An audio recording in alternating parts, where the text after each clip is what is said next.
Welcome to our live stream of high school sports. Please note that this broadcast is produced by an independent team of sports enthusiasts, and the views, opinions, and commentary expressed are solely those of the commentators and not representative of the schools, teams, or athletes featured. While we strive for accuracy, occasional errors or misstatements may occur. This stream is intended for entertainment and educational purposes only. Thank you for joining us and enjoy the show.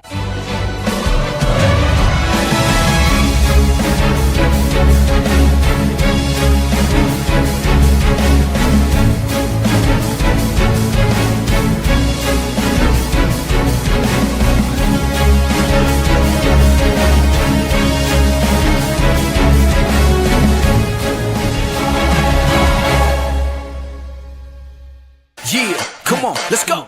Hey, you ain't never seen nothing like this. Ain't no telling how it might get. It's the hypest right here. High school sports at its finest. So many highlights, you have to rewind it. Hey, Stream City, let me just remind you.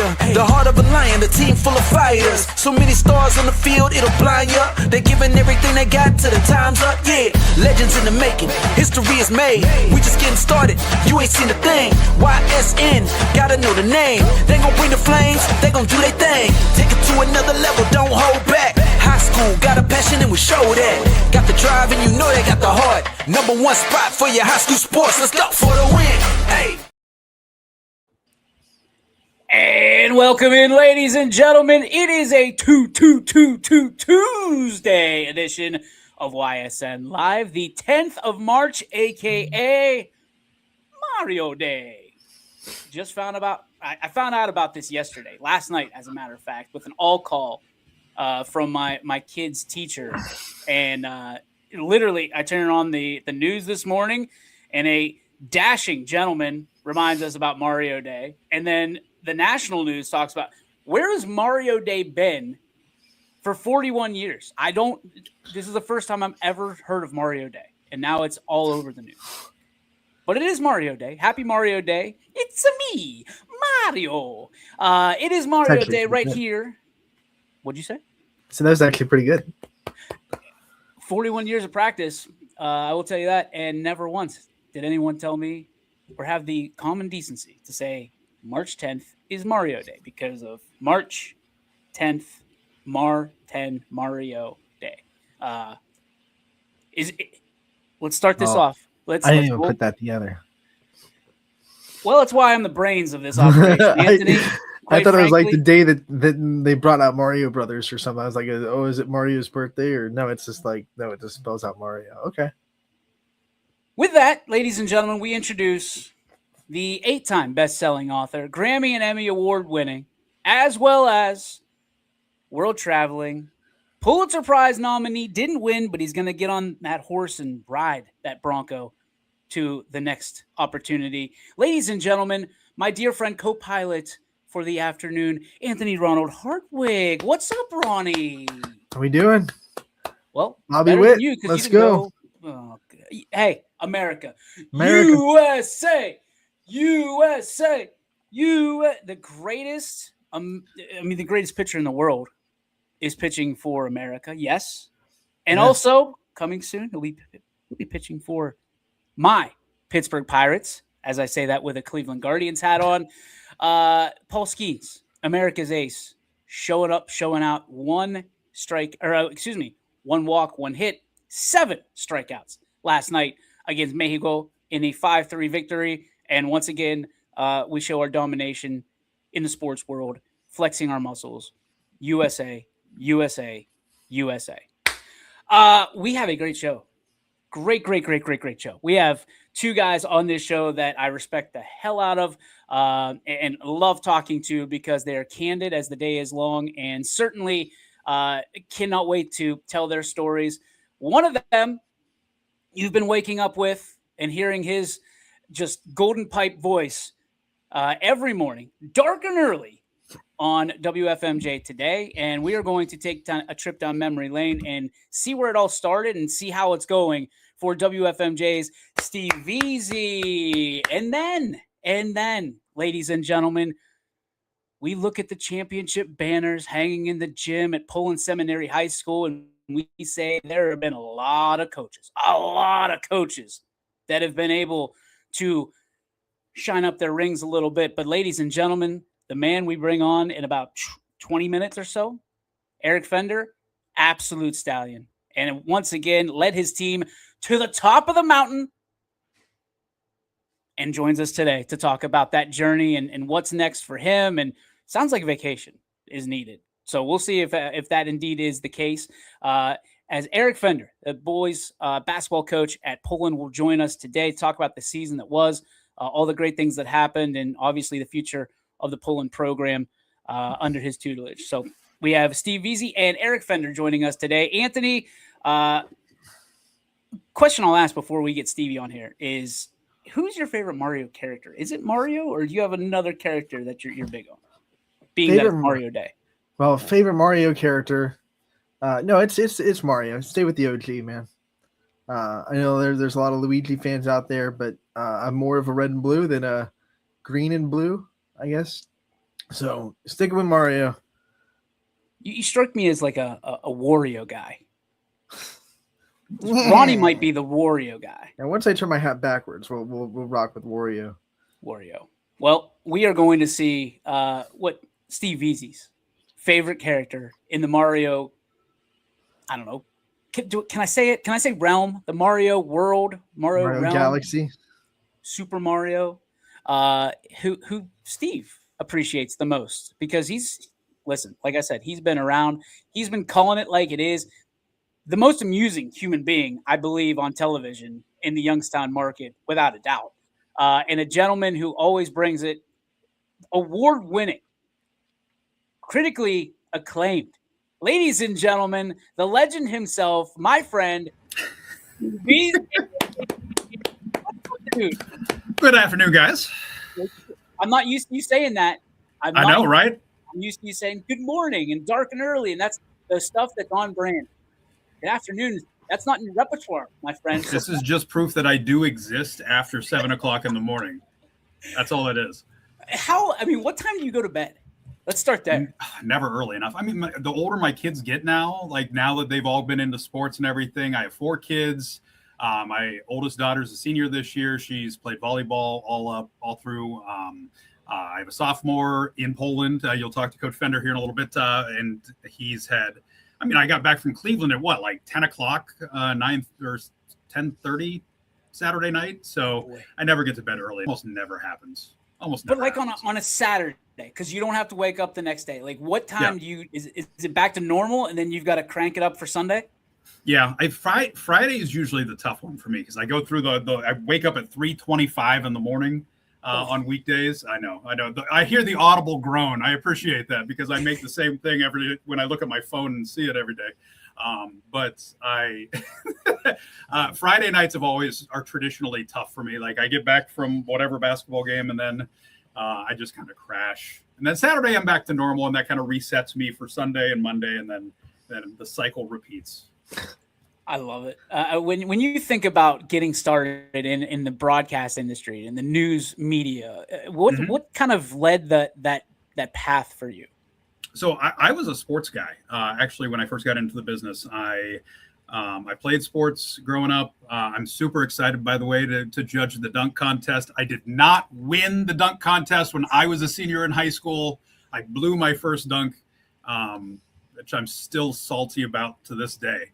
But I loved sports growing up, and I obviously loved to talk. I was kind of already comfortable in front of big crowds. I was student body president when I was in high school. So it was like, I don't know, it just felt normal for me to be like out in front. And so I went to OU, I got tons of reps there, and I was a TV sports guy for a little while. It just, I don't know, it was always interesting to me. I always wanted to be involved in the action. That has evolved over time now for the last, 10 plus years now for being a morning show news guy, which was certainly a pivot in my career, but still fun. Just a little bit different of a format. A lot different of a format, but I still talk and I still can make jokes. Like, I don't think I'd be a great fit on like a super serious evening show. I mean, I can do serious anchorman, but I'm much better being like that guy, you know? I agree. From a standpoint of, I mean, humble beginnings. I mean, you're a Vienna guy, right? Yep. Matthews, Mustang. Class of So 2000. talk to us about what was that like for you? I mean, a small school guy going to OU. What was the transition like for you, and going from knowing everybody to, I mean, not that you're a number, but you go there and you've got, I would assume, a larger class size, right? Just slightly larger than Matthews, right? Just slightly. I grew up in a small town and I loved it. I loved everything about how tight knit the community was. When I was in high school, it's kind of a personal story that a lot of people don't know. My mom passed away when I was a sophomore in high school, and she was like Miss Popular in the community, and still to this day, it kind of sticks with me how much a small town can rally around a kid, a family.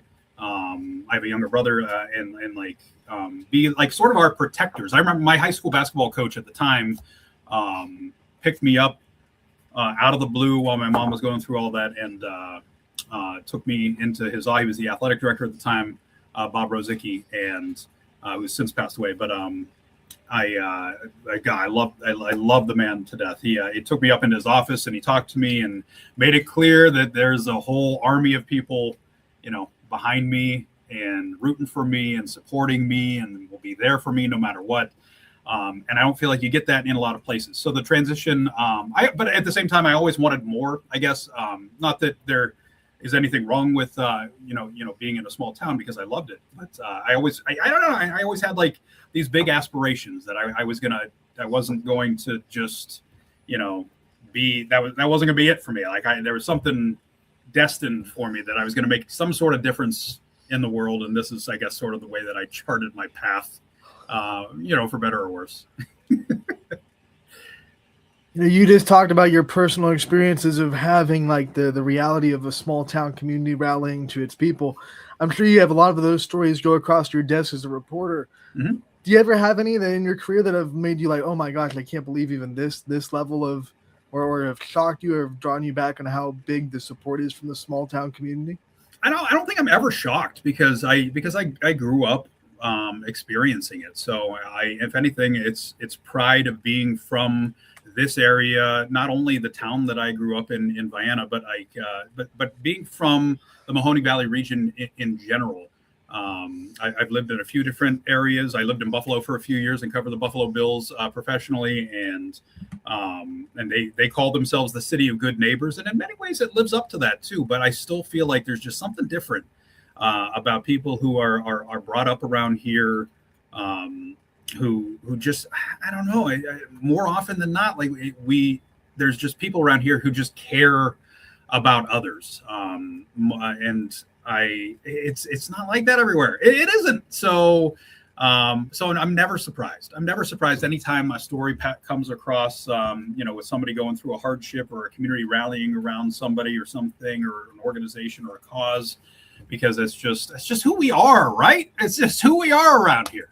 Absolutely. And I want to go back on the Buffalo experience, because I know that's a huge break. When you're covering the Buffalo Bills, you and I have talked about it, in between the segments that we do on your set, but I want to kind of dive into that. I mean, you get that big break and then, you cover the Bills for a little bit. Like what brought you back, and how exciting was it to kind of live out your dream a little bit? And then you go, hey, I see this opening here. I assume it was from there to back to Youngstown, or was there a stop between? Nope, that was it. So I at the time I was the youngest sports director. I may still be the youngest sports director in Buffalo TV history. I was at Channel 4 in Buffalo for a few years, 3.5 years. And I had set a goal early in my career. My first market was Elmira, New York, in the Finger Lakes. Great starter market for a sports guy. We had NASCAR, IndyCar, PGA, LPGA Champions Tour. Cornell made a Sweet 16 basketball run while I was there, and they made the NCAA tournament 3 years in a row. The Cornell hockey was awesome. We had minor league hockey there as well, and it was just we had ABA basketball, which I played one game of ABA basketball while I was there for the Fightin' Corning Bulldogs, number 6 in your program, number 1 in your hearts. Go Dogs! Yes,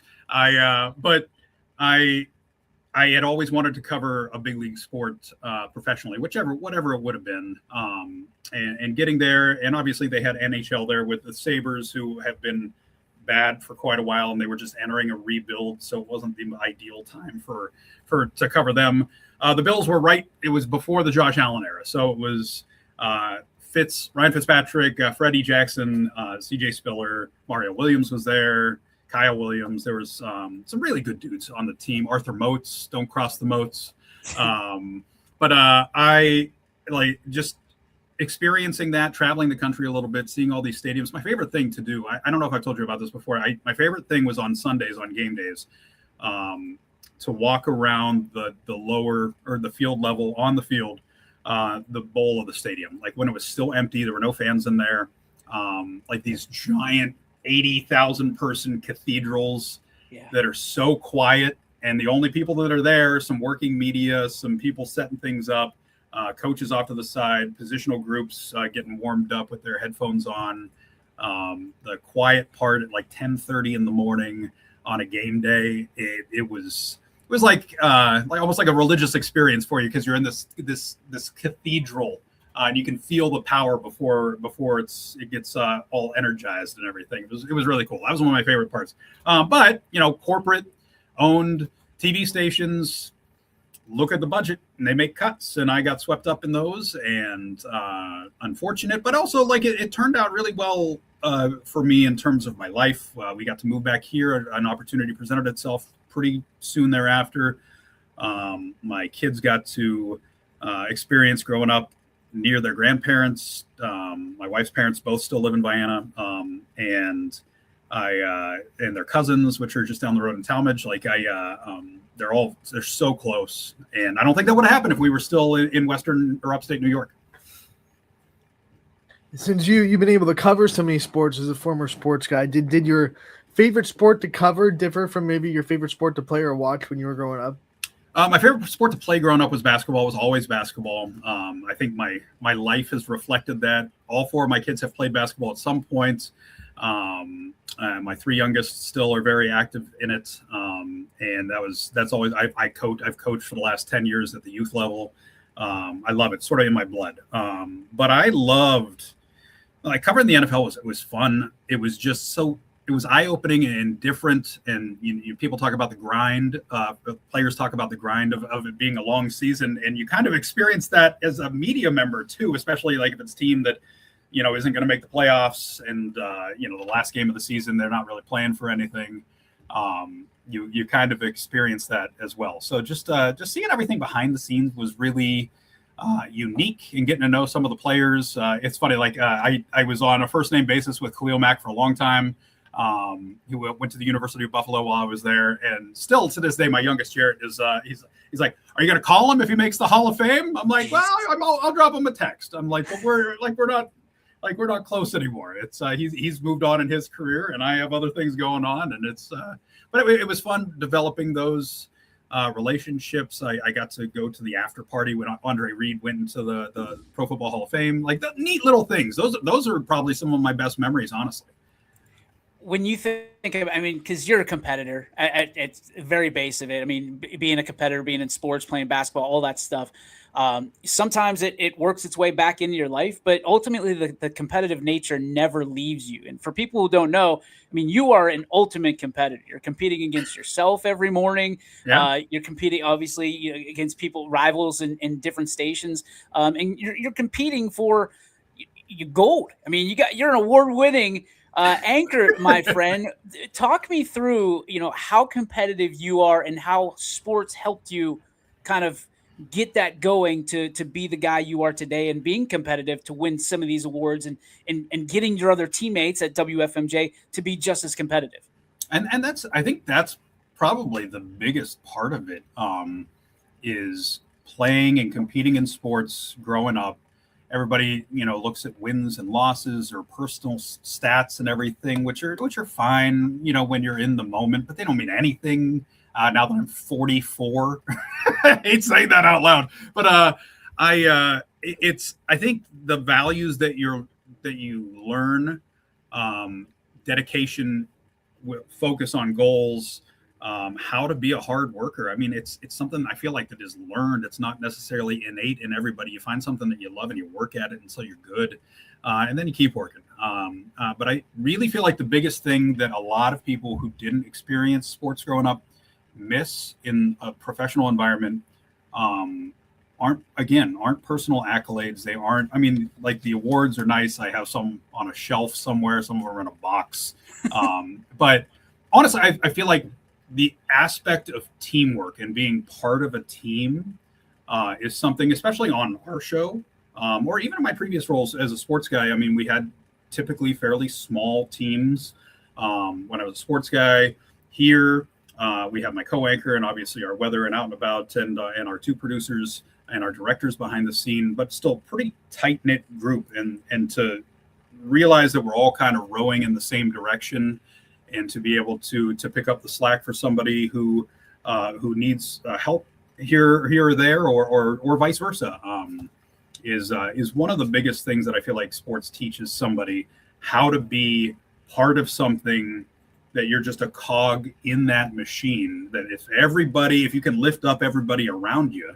I wasn't a great assist guy, by the way, when I was in high school, but I feel like I'm better at it now. We ask all of our athletes about leadership, whether they're brand new leaders or they've been leaders in their team for a while. What lessons about leadership of sports taught you that you take into leading the team at WFMJ, leading your family, all the ways that you get to lead in your life? What leadership lessons do you think you learned directly from sports? I feel like you learn just how to lead the right way. And in some cases, that's by making mistakes. I was a team captain in sports when I was growing up and everything. And I felt like there was just so much responsibility to that. And I took it. And like, I still remember this one practice where a sophomore got kicked out of practice, got angry at me. And I like challenged him. And then I learned from that, like, okay, well, that's not the way to go about this, because he just blew up and stormed out. So you kind of learn on the fly. I mean, you're a kid, right? You're still developing, you're still learning. But I feel like every single place that I've been, I've tried to take some sort of leadership role. Sometimes it was literally in the title of that I was given, and sometimes it hasn't been. So it's something that I feel like I learned early on, and I was always like a lead by example type of guy. I'm a rah guy too. If anybody's ever seen me on the sidelines coaching youth basketball, you know I get a little fired up in a good way. But there's a couple refs that might disagree, but mostly in a good way. I feel like leading by example and leading the right way has been something that I had to learn, but it has guided me professionally as well.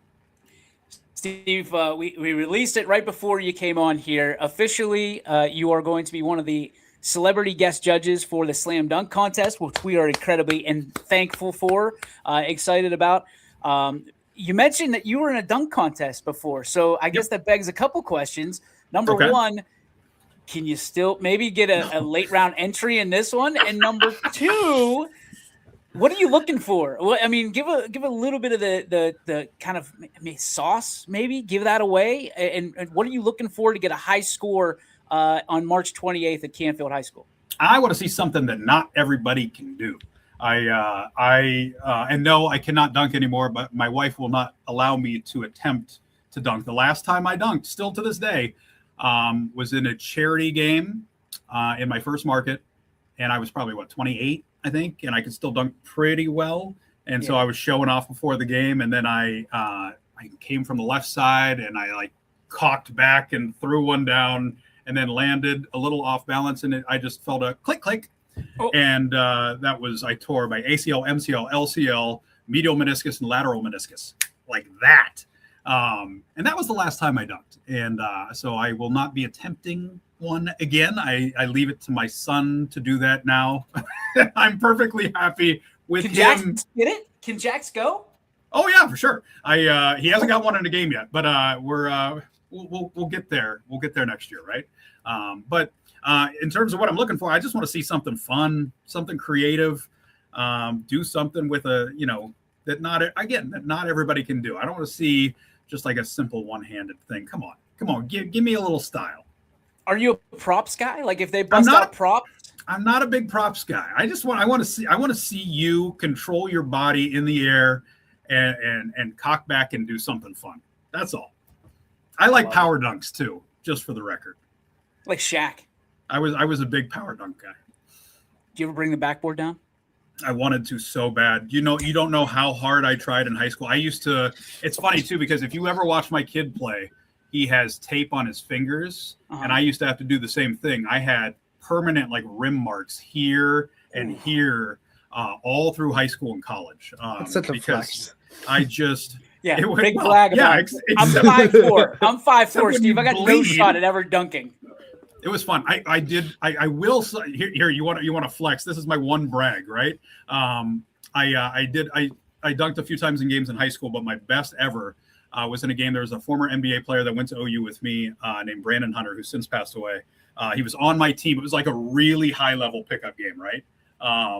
There were like 4 or 5 OU players, and then like 4 or 5 of the best rec players there.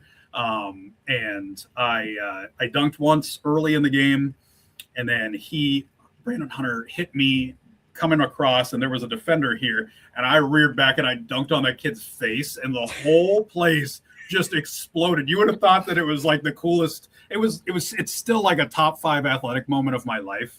And there were only like 100 people there to see it, but it was still, it was a cool moment. Love it. And what else you got? When you grade yourself as a judge, are you going to be a tough judge, or is that 10 going to be really hard to get, or do you think you'll be a little bit generous on your judging? I think I'll know it when I see it. I tough but fair. How about that? A 10 is going to be hard to come by, but man, if you wow me, the spirit may move me. I know that we'll have Jackson on the show on Thursday, your son. If you had one question that we could ask him on your behalf, what would it be and why? I want to know how he felt when he beat me one-on-one for the first time. It happened last year, and I was trying too. And we were talking some smack in the driveway. It was a pretty intense game, but I felt like that was sort of the passing of the torch.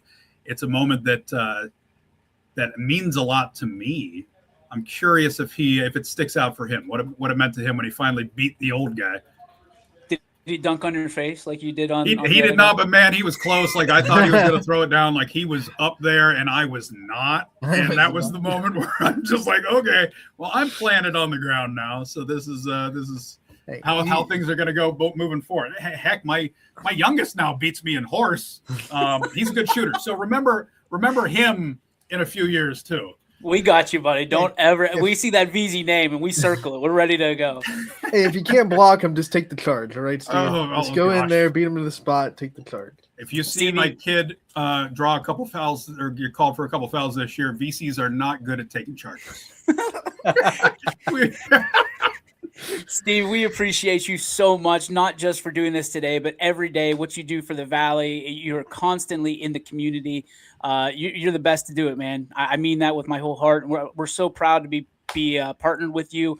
And all the times you call me, albeit early, I have to get up and take the charter flight from East Palestine to Youngstown. Mm-hmm. But, dude, I can't thank you enough for everything, for being part of the Valley, for helping us grow and keeping us competitive, man. You really are. You're a competitor at heart, which I appreciate that probably more than most. And keep doing what you're doing, and we're huge fans. Hey, man, I'm a huge fan of you guys and what you guys do. Keep it up, because we are incredibly lucky. As somebody who's lived in a couple different areas of the country, we are incredibly lucky to have dedicated guys like you two. And I am thankful every single day. We appreciate you. Appreciate you, man. Ladies and gentlemen, from TV 21, WFMJ today, the legendary Steve VZ. Steve, see you, buddy. See you. Legend. Absolute legend. When you I didn't know some of those stories, like him absolutely posterizing cats that were in the NBA, but does it surprise you? No. At all? Like Steve is a very humble human being. And then when he just throws down on dudes' faces, just poof. That's one time. Like, I might not need to get a ladder or something or a play school hoop just so I can dunk. Like, even if it's just Z and just posterizing him, I just want to dunk. Like We'll take you to a slam ball court. I would be a little afraid. Like, there's part of me that thinks that I would get so far up in the air and like, what do I do now? How do I What get down now? there? Is there a parachute? Like, I wouldn't know what to do ever. Getting crowded in the backstage, ladies and gentlemen. We'll have Eric Fender here momentarily, the head coach of the Pullen Seminary Bulldog basketball team, championship Pullen Seminary Bulldog basketball team. But before we do that, we bring in the guys who make this show run. Anthony, we might be the vessel, but they are the gas. Ladies and gentlemen, coming back from the Sunshine State of Florida, home of Florida, it's Greg McAfee. What's up, guys? How we doing? Welcome home. Welcome home. Thank you very much. And we also want to invite yesterday, he was a free agent frenzy maniac. He keeping us on our toes all back after the show. Ladies and gentlemen, from his humble abode in Calcutta, Ohio, we bring in Mikey McKenzie. Miguel, how are you, sir? Oh, I'm doing great. Yesterday was a great day. What was your best and favorite part of the NFL free agent frenzy? The Steelers trading for Pittman literally right before you guys brought me on. It was probably 2 minutes before I came back on, and they had traded for Pittman. Sean Elwood shouting out the glorious Savior. Savior. Whoa. McNuggies, in case you're not abreast of the situation, Greg is basically the king of some of these folks around here, especially if your name is Derp Entertainment. I don't know where all this comes from. It just literally started like 2 weeks ago. I don't know where it's coming from. You are the glorious king, Greg McAfee. Gentlemen, we are about to have it's going to get crowded, but I'm okay with it because I think a lot of questions can be asked in a positive light about what this Poland basketball team has been able to accomplish over the tenure of Eric Fender and just over and his historic ascension through the ranks. I mean, you're talking about pretty dominant over the last few years, and you talk about Eric Fender and his leadership style and what he brings to the table. The dude is an absolute dog. He expects a lot out of his athletes. He expects a lot out of his coaches because he expects a lot out of himself. So, Greg, you've been in touch, obviously, with the multitude of things that you've done over your career. You're very young still in your career, but you've done so much. When you think about what you've seen with Eric Fender and the success that he's had and continues to have, what impresses you most? Yeah, I mean, there's a lot. I mean, obviously, Poland is always one of those teams that is, competing at the end of the season. They're always one of those teams that's in the conversation. I got to see them a lot this year. One thing that I always enjoyed seeing was the depth that they have. It seemed like they would go 8-9 deep, and everyone played a role. Everyone contributed in their own way, and that was always fun to see because I don't think it's something that you see a ton in this area. And everyone played their role to their best ability, and I think that's what allowed them to have such a great run this year. And it's always fun to see that for sure. Mikey, from your standpoint, you don't have to go far to see great leadership in your house. I mean, you're 2 doors over probably from your dad, who, athletic director, great coach, great human being, great leader. When you think about, great leadership, what stands out to you that correlates to a guy like Eric Fender? I think it's the qualities of a great leader is being able to relate to the team that you are coaching or leading, whether it's a actual football team or a basketball team, or if from a dad's standpoint, it's relatability. I feel like as a player that the best coaches that I thought I had, I was able to relate with easily. So if you're able to get that relationship on a personal level with your team, I think it makes your job a lot easier. And I think that makes you, a better leader, at least speaking from somebody who is not too far, but still somewhat far removed from playing days. I felt like those were my favorite coaches, the ones I was able to relate to the most. Well, relatability is one thing that certainly is on this guy's resume. So without further ado, ladies and gentlemen, we bring in the NE8 champion basketball coach of the boys division from Poland Seminary High School. Ladies and gentlemen, Eric Fender. Coach, how are you? Doing well, thank you. thank you so much for taking out some time for us. Obviously with Steve Veazey, very familiar with Steve, and he's got his son Jackson on your team. For you, this has been an incredible journey this year. I mean, ups, downs, lefts, rights. I mean, this was a roller coaster year for you. What was maybe tough start to your interview, but what was your favorite part of this year, and what was the most challenging part of the year for you? I'll start with the most challenging part. It's coming in at Poland now. We're not as big as we used to be, so we share a lot of kids with fall sports and having successful soccer and football seasons, and a lot of our guys transitioning over from football and soccer into basketball with very little time to prep. I think we had 2 weeks once we got everybody back, and we had to sprinkle in Thanksgiving break in there as well to open up, a 3-game stretch right at the beginning of the year with Boardman, Hubbard, who was, down to the wire with us for our league, and then Canfield for the United Way game, open up that year. That was probably one of the most challenging ones.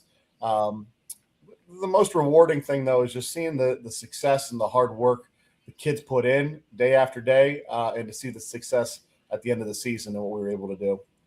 Anthony Hartwig has a question for you. Yeah, this was not an NEA championship where you guys had like carte blanche every game. You had to pull out some close ones to win this NEA championship, some buzzer beaters, some overtime wins. As a coach, what's it like to see the team kind of step up in the clutch moments and kind of have that championship mentality when it mattered most? Well, that's one of the things we talk about all the time is being prepared, because you never know when your moment's going to be. You look at a game like South Range, just down to the wire. Carmine was sort of off a little bit at the end. Nicky Natoli made a great drive into the paint and made a huge dish to Jackson Veazey to put it up for a game winner. And then to go into overtime at Hubbard. Again, we talk about our kids not only being prepared through practice, but being prepared in previous games. And I don't think the moment was too big for them. They stepped up. They knocked down some free throws. Both Carmine and Jackson made some huge free throws at Hubbard. It's key moments like that help propel us to where we were. The Professor Greg McAfee has a question for you, Coach. Coach, you kind of mentioned him already, but I mean, Carmine, he's a kid that we talk a lot about on here. What's it just been to kind of see his development over his 4 years at Poland and just the role he's played on the success over there? Well, Carmine, has been with us for 4 years. He's been a varsity kid for me for the past 3. And the thing that people don't realize is for Carmine, it didn't come during the season. It came what he did when no one was looking. The days in August when he'd text me, hey, Coach, can we get in the gym for an hour? I just want to get on the dish and shoot for a while. Or it's getting a group of guys together and coming to work out. It's just that daily mentality that he brought of wanting to get better, not only for himself, but for the team as well. And that was huge. It's definitely sad to see him go, but it's been such a pleasure to coach him. He's a great kid. He's got a great family behind him. I know you guys did a piece on him a few weeks ago, and he talked about the relationship with he and his dad. I hope when he looks back at Poland basketball and myself, he can sort of correlate that he and his dad relationship with the way that he and I had a relationship, because that's the important stuff for me. The success on the floor, that's huge, but it's the relationships that you build for the future, in my opinion, that mean the most. Yeah. Broadcasting prodigy, Mr. Michael McKenzie has a question for you now, Coach. Absolutely. Yeah, you talked about Carmine a lot. I had a chance to do one of your games, and he played really well. But you guys had a really deep roster this year as well. You're going to have some guys coming back. Talk to me about who you're looking to kind of pick up that slack that Carmine's going to leave departing from your team next year. Well, the first one that comes to mind is just our starting 2-guard, Nick Natoli. He'll be a senior for us. He was a 2-year letter winner right now. He's going to be a 3-year letter winner next year as long as he stays healthy through football. And then you got young guys, sophomores like Jackson Veazey, Pete Zumas. You've got a freshman like Maddox Purins, 6'5" post kid who I know came back from a pretty gruesome injury in the fall from football season, got with us in the end of December and really started to pick his play up. You could see towards the end of the year. And then you got a bunch of other guys. You got a lot of sophomores and juniors right now that are going to be fighting for minutes. I mean, we're losing 4 seniors, and those 4 seniors played a lot of varsity minutes. And the question's going to be for me, not so much, what their skill level is going to be, is what are they going to do to take them to that next step? Scoring, we'll figure that out when the time comes. But it's just getting them over the summer to get in the gym, get better, and to figure out their roles as we move forward. Naturally, you become combat tested, this particular group as well. I mean, you lose 4 seniors, yes, but that leaves you with a majority of your team hopefully coming back. When you think about that, what do you hope that this team learned this year, the adversity that you faced, that you can take into, I know it's early, you can take into next year or into the summer workouts, and hopefully they get better, and you're once again competing for the NE8 title, or on the lips of everybody when they think about who's going to compete for that title, and districts and regionals and all of that. Well, I think from our standpoint, one of the things, and this was sort of set way before I even got to Poland, it was set by the guy that I took over and actually played for, Coach Grisdale. Mm-hmm. Once we get to a certain spot, and I think we're sort of there with Poland basketball, it's not that we hope to compete for championships, it's that we expect to compete for championships. And, the next step in our process is to take a few days off. Probably the OHSAA has us on a mandated 28-day no contact period. Once that ends, get back in the gym and get back to the grind of basketball. Like I said, and Carmine was a great example of it. Like, the success that he had didn't just come from putting the work in during the season. It came from that off-season stuff. So, we'll start getting the kids back in the gym when we can and getting that grind going. But that's sometimes the fun part, to see how kids develop. Coach, your team is not the only one in Poland that have that. I mean, you look at Poland athletics from the fall to the spring, we just have nothing but deep tournament runs, championships. This mentality that coaches and players have in the school system. From your point of view, what makes it so easy to have that in the school system of Poland? Well, I think it starts with the coaches. I think every coach wants to see not only their specific team do well, but they want to see all the other sports do well. One of the first people to text me after the game on Saturday was Poland's head football coach, Coach Pawlansky, and just he congratulated me on a great season. You get guys, for us, we've got guys that are playing multiple sports, and that's both on the girls and boys side. And so for them to be able to compete at a high level in multiple sports, I think that's a huge factor as well. And I always tell my kids, the one thing you're never going to hear me say is go play one sport, because I think there's benefits from playing multiple sports, and each of those sports can offer different things, but go compete at a high level. And, whether you're doing that for boys side, whether you're doing it on the football field, on the basketball court, baseball diamond, wherever it may be, sometimes that's better than the off-season work as just an individual. Coach, I mean, we kind of talked about the depth and the contributions from your young players like Jackson and Maddox and Pete. Did you kind of have, coming into this year, did you kind of have that expectation that they would be able to play such vital roles for you guys? And I guess what was it like to kind of see their development throughout the season and see them kind of improve? Yeah, I mean, we had a really good summer. And once we got through summer, we sort of had the expectation that these guys could be able to be contributors. We definitely took a hard hit from Maddox in the early part of the football season with his broken tibia, and then we had another senior longtime contributor for us, Brady Kendall. Brady game 2 with Hubbard at home took an elbow from a Hubbard kid and ended up going out with a concussion. So now we're down 2 post players for a while, and Jackson and Pete really stepped up and steadied the ship for us for a while in the post presence. Until Brady got back, and then Maddox slowly made his way. So yeah, we felt comfortable with who we had. The one thing I can tell you about these guys, and it really starts with my senior group, especially Brady Kendall, who was a post player for us. It's the relationship that they each had with one another.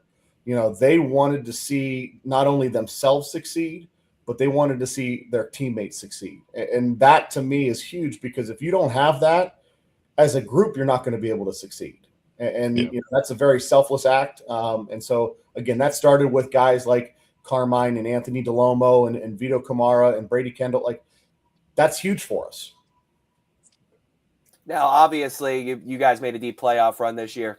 Talk to me about what an average week of practice was like, the 3 or 4 days between one playoff game to the next. Obviously, from the end of the regular season to the first playoff game is a longer break than most. But you got those 3 to 4 days. Are you kind of slowing things down and making sure your guys are, well rested and ready to go for a playoff game? Or do you got to keep that intensity up? Can't let, the intensity fall down a little bit and then get caught sleeping going into a playoff game?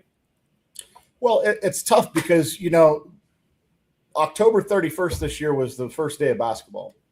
We finished up when we lost this past Saturday. It was almost exactly 18 weeks that we had been going.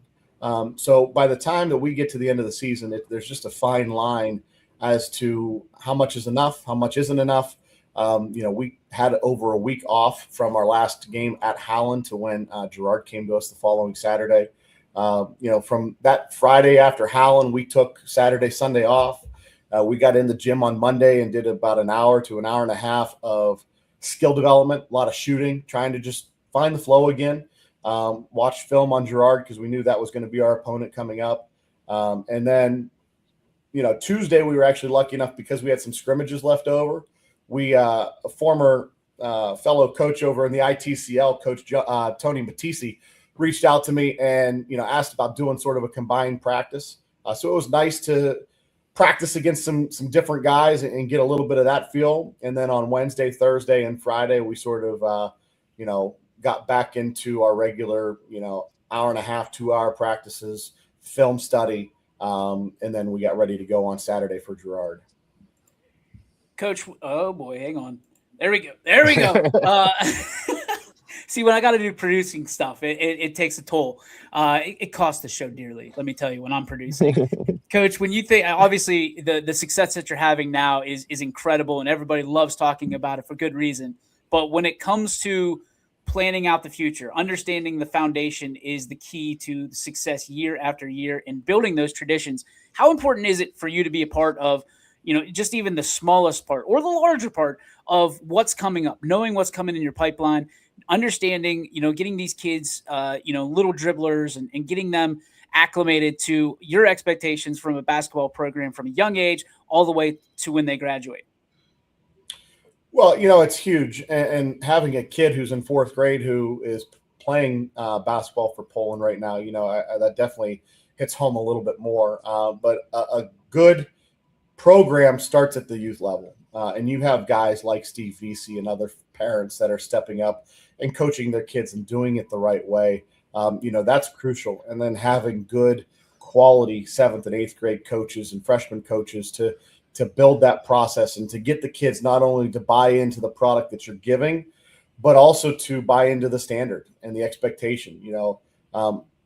People struggle sometimes with my 8th grade coach. He can be a little rough around the edges, but the one thing I can legitimately say about him is he gets our kids ready to go. And we've had multiple kids, over the past few years come in and have to jump straight from freshman basketball to JV without even really, anything. And he's gotten them ready. So it's a fine line. You want them to understand the standard, but they also have to go through it themselves and sort of learn as they go. All right. Fun question for you. I'm sure in your coaching career, you've had a lot of rules that you either wish were implemented in the basketball or wish were taken out of the game of basketball, maybe if they didn't work in your favor. What do you think is one rule that you could either add or take away from the game that you think would add to high school basketball as we see it today? Well, I think, and everybody's got different opinions on it. Having played a little college basketball myself, the one that I'm interested to see if it comes into effect, which I hear there is a potential, is the shot clock. There's people good and bad for it. Right now, we sort of scheme sometimes if we need to take some time off, how we do certain things like that. I think you killed Anthony, Coach. I think you just dropped dead when you said shot clock. You ruined. You just killed one of my guys.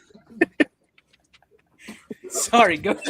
You're good. Welcome to live streaming, baby. Welcome to live streaming. Go ahead, Coach. You talk to everybody, and there's people are for the shot clock. The shot clock. The question to me with the shot clock is just going to be, what kind of brand of basketball is it going to bring us? We're a team. We're a smaller team now. I mean, we're D5. We don't get kids quite often. We share multiple kids. I mean, I give the example where if we have 20 kids in our program, JV and varsity, 17 of them are going to go play a spring sport. So for us as coaches, if you add a shot clock, it might be helpful in terms of being able to control pace of play, but what kind of quality is that going to bring? And then on the flip side, I do understand the shot clock in regards to the stall tactics and things like that go on. So that's one down the line that I'm sort of interested to see how that transpires and how it would affect Ohio high school basketball. Greg, you got anything left? I got one more. I kind of wanted to ask. Be careful. We lost Anthony. I don't want to be the next one to. I just kind of want to ask you about Maddox. I mean, I remember seeing him for the first time this year and just thinking like that kid's a freshman. Like he's got the size and everything like that, honestly.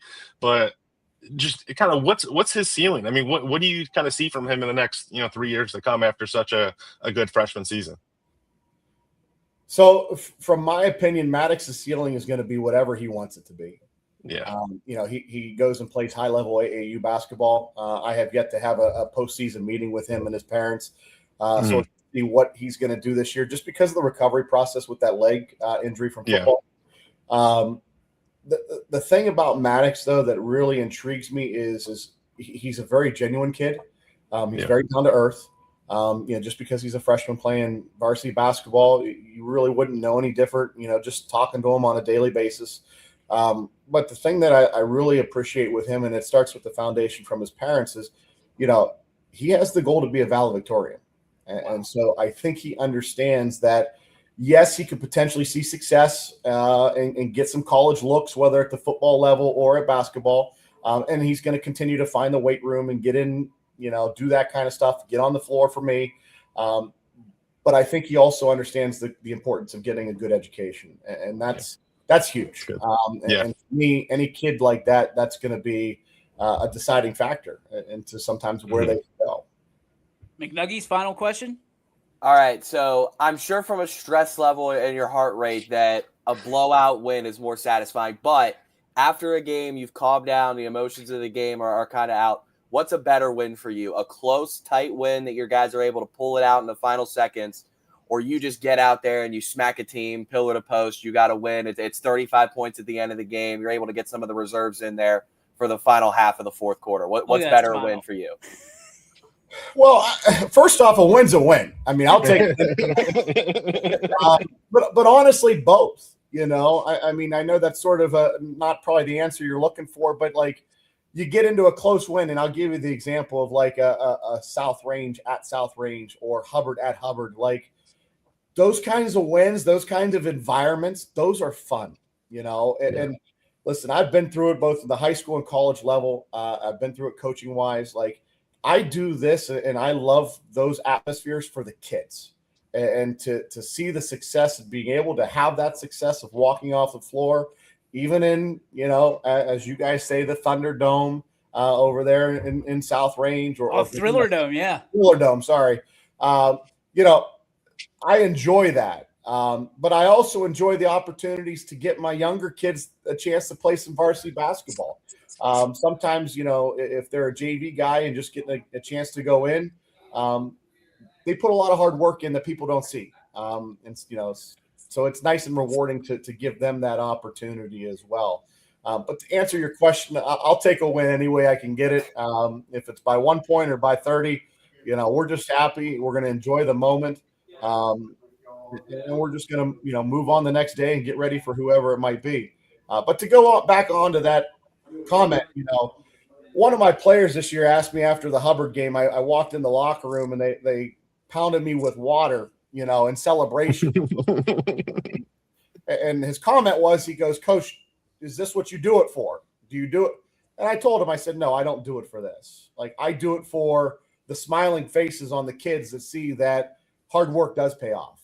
And again, we were lucky, we made some free throws at the end and we're able to do that kind of stuff. But I do it for the kids. I do it, for them to see that hard work does pay off and success can come from that. All right, I can't leave it there. I got a follow-up question. I mean, you played ball as long as you possibly could. Now you're coaching ball. What's the one thing that basketball taught you about life? Well, and again, I'll sound like a broken record at times, but it's how to face adversity. You know, there's daily things that you're going to go through, whether it's at home with your family, whether it's at work, whether it's at practice. It's just learning to get up and go put your best foot forward. You know, and fight through every day, whether it's good or bad. Enjoy the opportunities you get and the successes you get, because they're not always guaranteed. You know, and to have those opportunities and to be able to mold young men into what you hope they want to be, that's the biggest thing for me. That's what I enjoy the most. Coach, we can't appreciate you enough, not only for what you've done for the game, for the community, for the region in basketball, and so much more, but for deleting Anthony Hartwig off the face of the earth, seemingly, on this program. So he's back. He's back. There he is. Coach, thank you so much. We appreciate you. You're welcome here anytime, obviously, and we love talking ball with you. Best of luck in the offseason and whatever we can do. Nice try, Coach. Nice try. Sorry, yeah. Shot clock killed him. Shot clock killed him. Ladies and gentlemen from Poland Seminary High School, Eric Fender. Coach, thank you, sir. Thank you. Have a good day. Do you see how I did that at the end? I clicked it and I held the button until he was finished, and then I let go, and then it was a perfect seamless transition. Unlike someone who does this and then just disappears off the face of the earth. Anthony, he said shot clock, and you were freaking gone. What happened? This story is not as cool as it's been. I just lifted my hand up from being down, and somehow my hand was like in the wires. So it just pulled the mic right off the table, and then the camera got disconnected, and I was just like, you know what? And then when my camera gets disconnected, the only way to get it back is to leave the studio and come back. So I came back in the background, and I was like, if I click on, am I going to come up on screen in the middle of him talking? I just don't want to do that. So I was like, I'll just wait for my moment to come back on, and I didn't want to interrupt. I will tell you this: so. it was not a graceful exit. I can promise you that. God, no. It was. I have made much better exits in my life. That was not one of them. It gave me a good laugh for sure. That was probably like, if anyone was wearing headphones listening, I am sorry, because that was probably like a shock to your system. But hey, you know, mistakes were made. At least you're in a blue room interviewing Poland people. I'm sure they appreciate it. No business like show business, says Sean. And also, I don't know if you caught this, Greg. Derpy's here for you. Derp. I did. What's up, Derp? I can envision on Derpy's bed a Greg McAfee pillowcases. He's got a Greg McAfee just complete bedspread. He's got your poster on the ceiling, so when he goes to bed every night, it's like Greg. That's not why people put posters on the ceiling yet. That's not why they do that. We're gonna steer clear. Hey, we don't know what Derp's about. Why don't you hit that microphone again? Let's talk about the shot clock real quick. Knock your camera over. Oh boy. There you go, glorious King Greg. Told you. Oh, jeez. Welcome home, buddy. I hope the Sunshine State treated you well. Oh boy.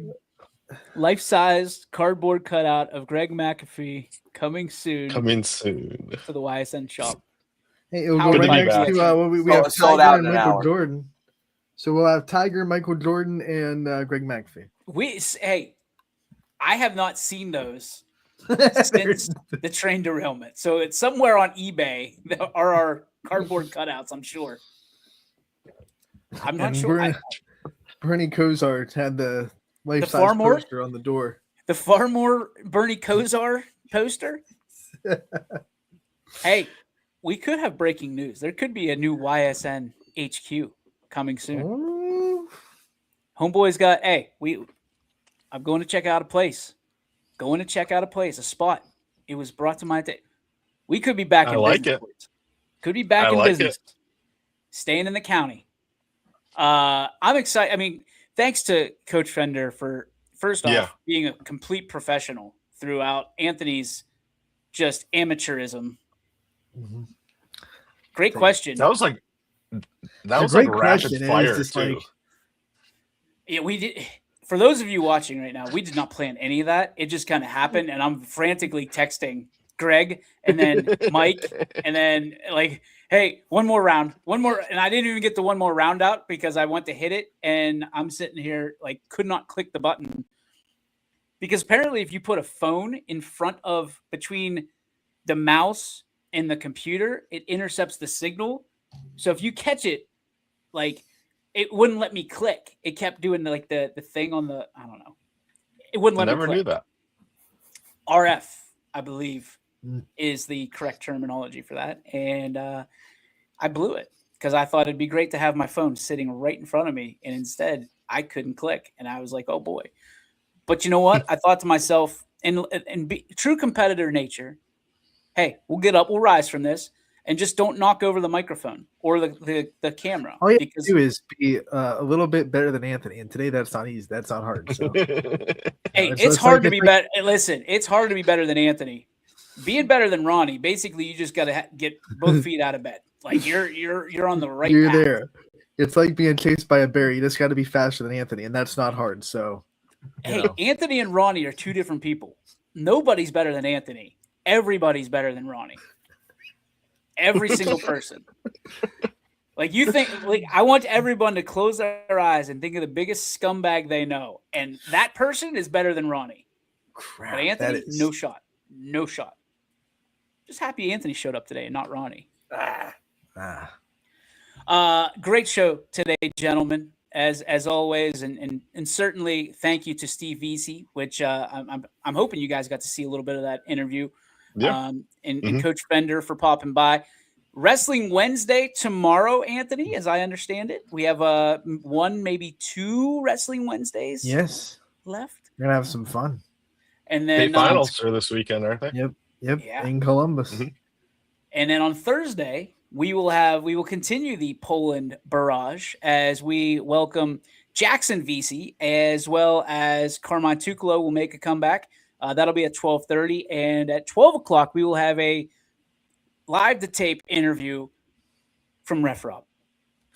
We're sitting down with him tonight. Cannot wait to talk to him. Jeremy Atkins Hill will join me for that interview this evening and talk to the one, the only, the man of 1 million followers, Ref Rob, who will also be officiating and being the guest celebrity judge at the YSN All-Star Game and Slam Dunk, or I guess Skills Challenge. And all that's presented by Window Depot and Home Team. So looking forward to, what a week. What a week. And we get McNuggies and McAfee, the Mac Attack on the same show. Oh, I like that. That sounds like a new podcast. What do you say, McNuggets? Eminem. Oh, man. Eminem. Oh, my gosh. The Mac Attack. Getting ideas. Sponsored by McDonald's. You guys get McDonald's, let me know. You can have whatever you want if you get McDonald's. You get McDonald's, yeah. Hey, real quick, boys, while we have a second. Moment of silence for the Wendy's in Columbiana. Oh. It's a tough year.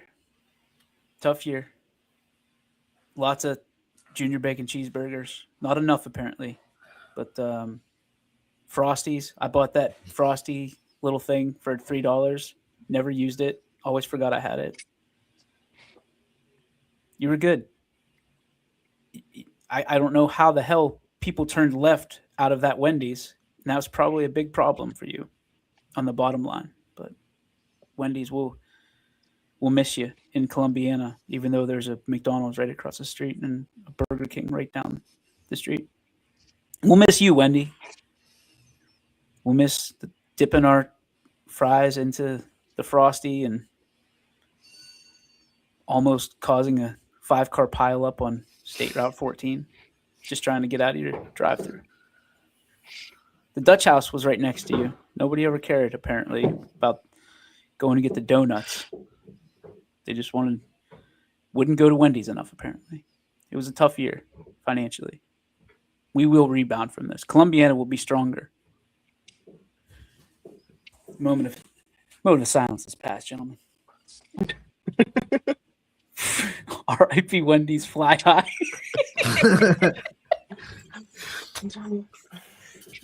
Legit, I don't understand it.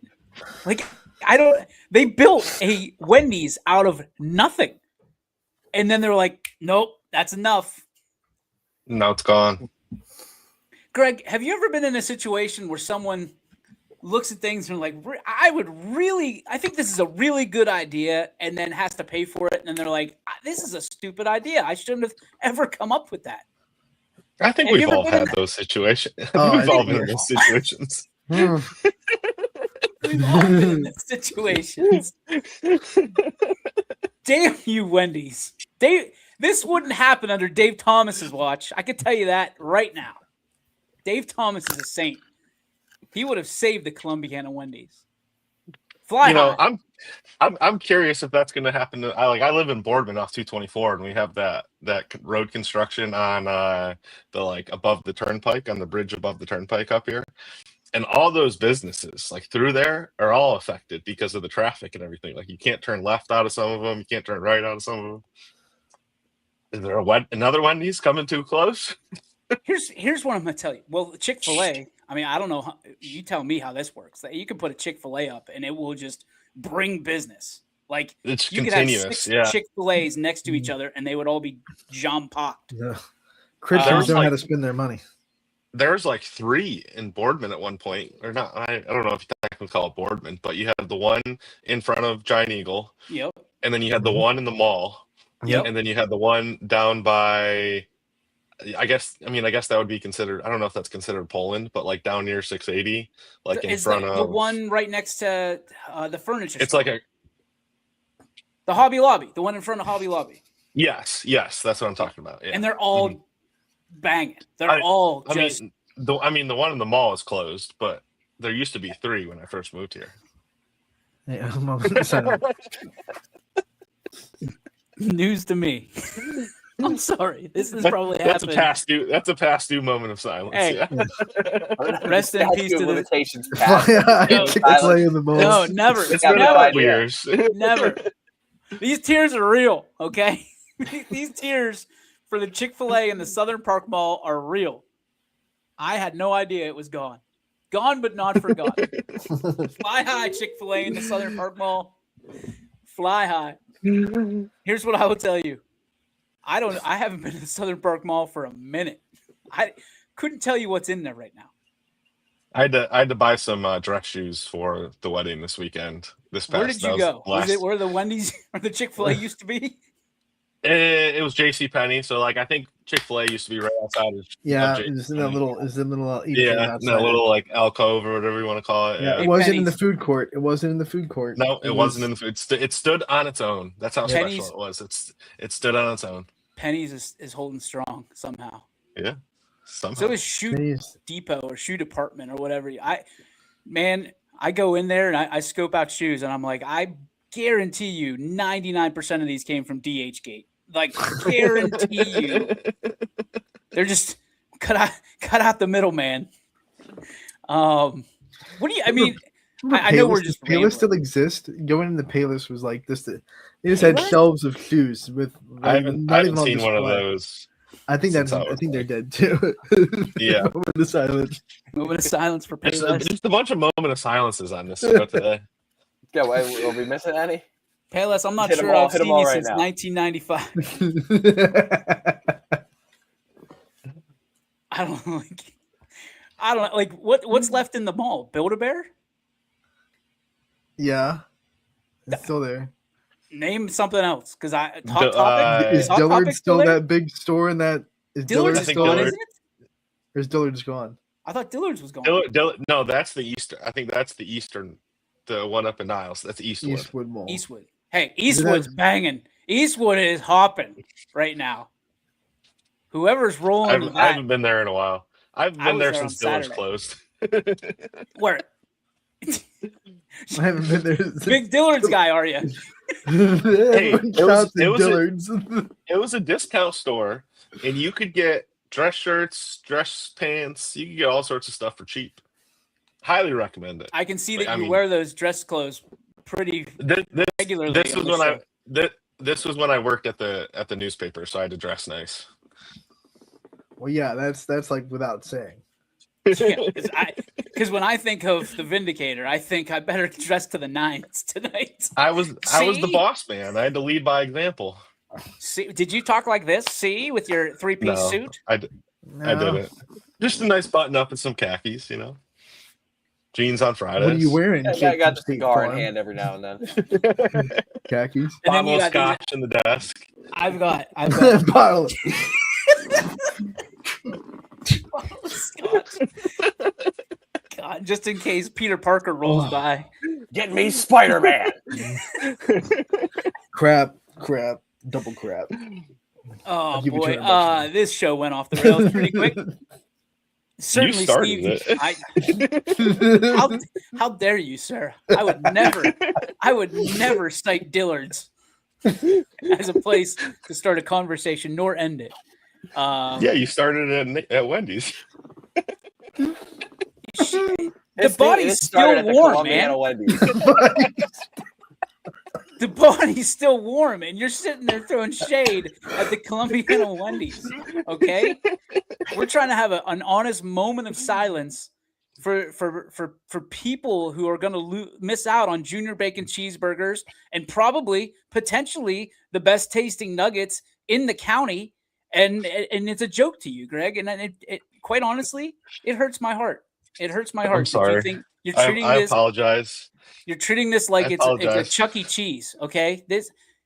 That affects people, okay? I mean, I'm not gonna have that. And by the way, they wasted no time taking down signs for Wendy's. It is gone.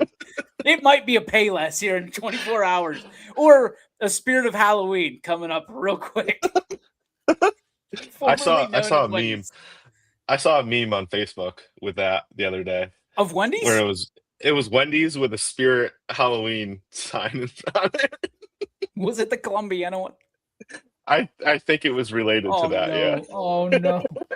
I just want to say that this is the second murder attempt on Anthony. If has anybody noticed, he is are you okay, Anthony? I'm good. See, it seemed like you were coughing pretty bad. Oh, over there yeah. as we were going in on the Columbiana. I almost died twice today, so Columbiana Wendy's and Shot Clock. Two we things. might have do to have a not bring moment it of up silence around for Ronnie. Anthony pretty soon. No, we're not going to do that. I don't even deserve a moment. You let me know when you serve billions of people around the world, and we'll have a moment of silence for you. But apparently, Greg's going to make a joke of it, so don't even Create the try. Frosty. Never good. Don't even try. Ant. And Greg sitting Go- there like, get up. Coach Fender Come tried on. to kill you with the shot clock. Columbiana Wendy. Wendy's. Then Dillard's tried to kill me. Dillard. Man, Dillard. That's a hard one. We're learning Ronnie's kryptonites today. Oh, here it Let's is. oh, here we go. Here we go. What? Can you put it in? I'm set. Yeah, I don't know if I can put it in. You how have do I controls? add? I don't think Yeah, you so. Here, add image. I'll text. Where? Do you see the add image thing? It's right next to your camera and mic settings. Oh, okay. It's like a little box with a plus. Image boy. file. This probably won't be a copyright strike. Oh, here- How do I? Click Can on you see it, DJ? Here, I'll get it. Add the stage. Oh, my bad. Oh, I we saw had you it for a both went for second. it. It was- Oh my I don't know. gosh, that is. There's the Dutch house. It was in Columbiana Talk on Facebook. Oh man, that's cold blooded. That's not right. That's not right.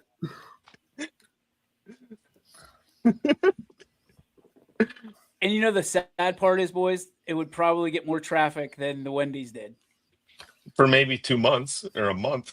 My question is, how many people are going to go through that drive-through over the next week thinking that Wendy's is It's still open. Is And that just a sit there. Frosty? Just sit there and be like, wait at the drive-through, or be the guy that walks out and jingles the door. I'm pretty sure that's why they had to pull the signs. so quick. I don't know how many people are going to go there. I'm sure it's going to be more than one. The question is, what is the longest somebody's going to sit at that speaker before they realize that it's closed? That's a great question. Here's another Do great. you think the menus are still there though? I mean, you'd sit there like the I don't Wendy's know. menu That's isn't even there that's anymore. a great So you're question. like, The hell is a 99-cent super sticker? Because we just got one. I don't know what. donation. Let's go. My desk just Frog brought season. 99 cents to our company. Now Hey, we, we're we, taking need a donations why now. we need a YSN Live investigates. Is the menu still up at the Wendy's? Investigative journalism. DJ Yoakley coming to you live from the Columbiana Wendy's. Why did we not do any stories about this until now? Like, this is, I mean, we did the moment of silence, and that moment has passed. But I will tell you this: there is a devastating situation going on in Columbiana that there's going to be some JBCs that people are not going to be able to properly nourish themselves with, and it's a sad day. Mm. They're going to have to drive at least 3 miles to get a JBC now from that original location that lasted approximately a year at the Wendy's.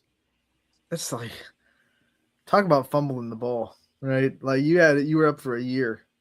They built that building. They built that building. So like someone in corporate America at Wendy's corporate is like, we built them this building and they can't sell the JBCs. The live action cam. Greg McAfee.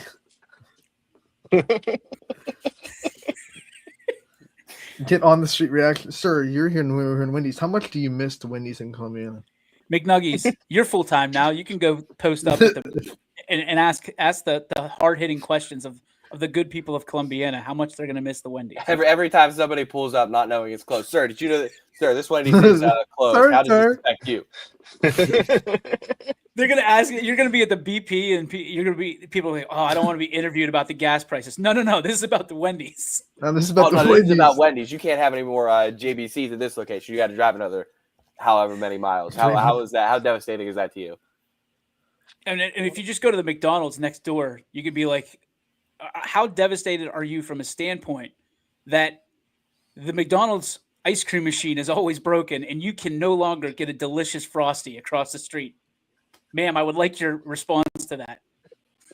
I'm sure there's people that consistently mixed and matched and got McDonald's and then went over and got a Frosty. And now That they can't get awkward their feeling Frosty. when you have a Frosty cup and the drive-through player at McDonald's sees you and makes eye contact. You have Wendy's in the cup holder. After this show's over, I'm gonna walk out to my car. I'm gonna back out. I'm gonna drive down 224, and I'm gonna go to Wendy's and get a junior bacon cheeseburger. Hey, marketing 101. Picks or it didn't happen. Hey, Wendy, you can sponsor Wendy's- this segment. Let's go. We Wendy's just got you never a dies. customer. Wendy's Bring never it to dies. us. Wendy's never dies. She'll be back. Did you ever see that social media campaign they came out with a couple years ago where they just roasted people on TikTok for the day on Wendy's? Yeah, It that was classic. funny. Yeah, because they used to do it on formerly Twitter, now Yeah, X. their Twitter is notorious for being just roasting their comments. But they like took that to the next level and they used I don't know if it was AI animation, but something like animated the Wendy's girl and she just roasted people for the whole day on TikTok. It was hilarious.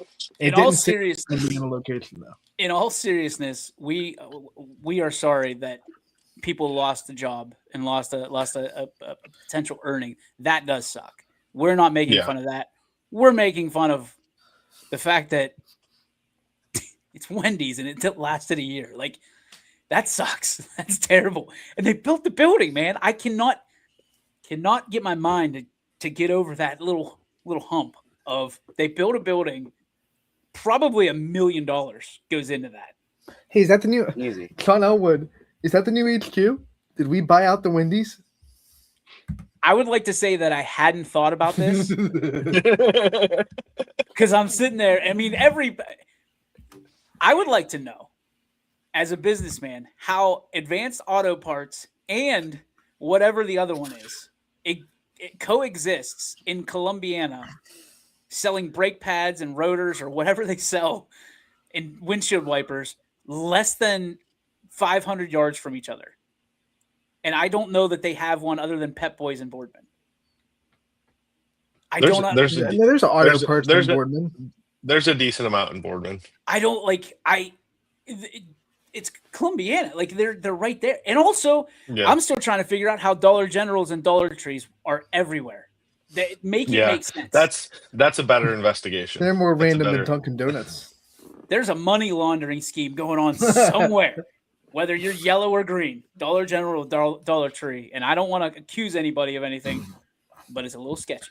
And then there's Family Dollar out there too. Family Dollar seems much sketchier because those are in the most random location. Yeah. Moment of silence for Family Dollar, who Anthony just brought up and didn't know that they were dead for the last 2 years. And every single location, Family Dollars across the country, is now a Spirit of Halloween store. Family Dollar, you weren't much different than anybody else. You just obviously didn't have the capital of the Dollar General or Dollar Tree. You tried to do it the right way. And, you were the red sign as opposed to the yellow sign or the green sign. And they really did do it the right way. They did. We miss you, Family Dollar. We miss you, and actually we don't because there's 800 other entities. Yeah, I was about to say I don't miss Family Dollar. I wasn't gonna again. Greg, we don't miss it, but we remember it. Like, people are putting roses down, and Greg's just taking a pee all over this. Like listen, when I die, don't come to my funeral, okay? Because I know who's going to be the guy that goes. He's going to bring one of those huge JBL speakers to the funeral and turn it into a party. They're gonna. I mean, people are gonna be saying the sweetest things at funerals, and Greg McAfee's going to stand up and be like, "That guy sucks. He stinks."